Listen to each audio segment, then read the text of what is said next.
Okay everyone, just some positive news I'd like to share with you today.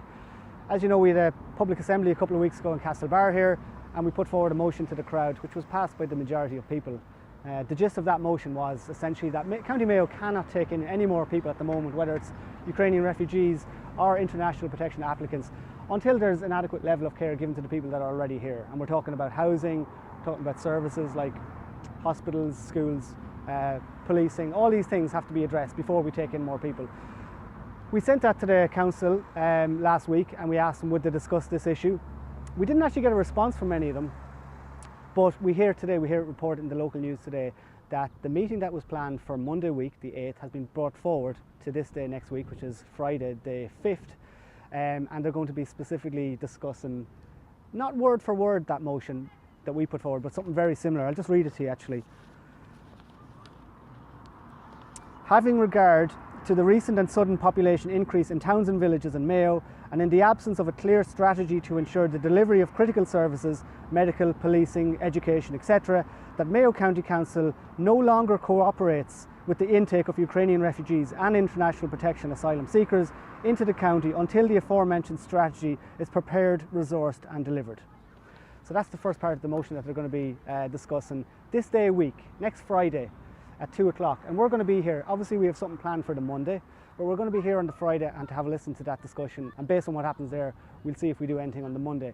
So just a congratulations really to everyone for getting in touch with these councillors, because it was the public pressure that made this special meeting take place. It was brought actually to the Cathaoirleach last night, I believe, by the whips, the three whips of Fine Gael, Fianna Fáil and the Independents. So Damien Ryan, Fianna Fáil, Peter Burke, Fine Gael, and also Michael Kilcoyne for the Independents. Now we see it reported today as well. Now supposedly it was very well supported by the majority of the council. There was only 3 members that spoke against it, are not prepared actually to take part in the meeting next week. Annie May Reap, Mark Duffy, and also our good friend Gerard Deere. Now just actually on the way up to record this video we happened to bump into Gerard Deere.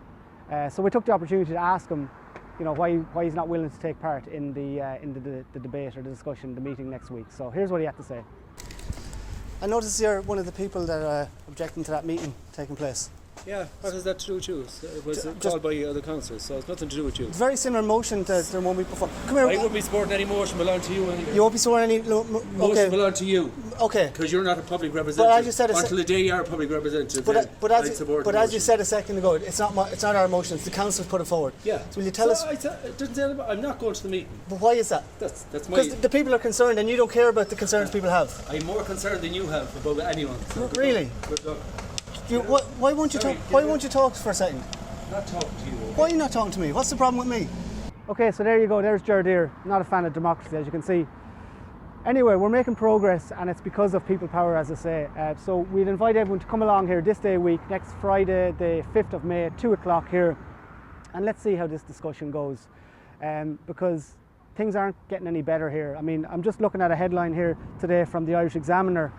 The government may be forced to pay significant compensation to asylum seekers following a landmark court ruling after it failed to house an Afghan man seeking international protection. So how many people are homeless in Ireland? How many Irish people who've lived here all their lives, their families, for generations maybe? How many of those people, how many homeless people are there? And are they due compensation by the state as well? And if not, why not?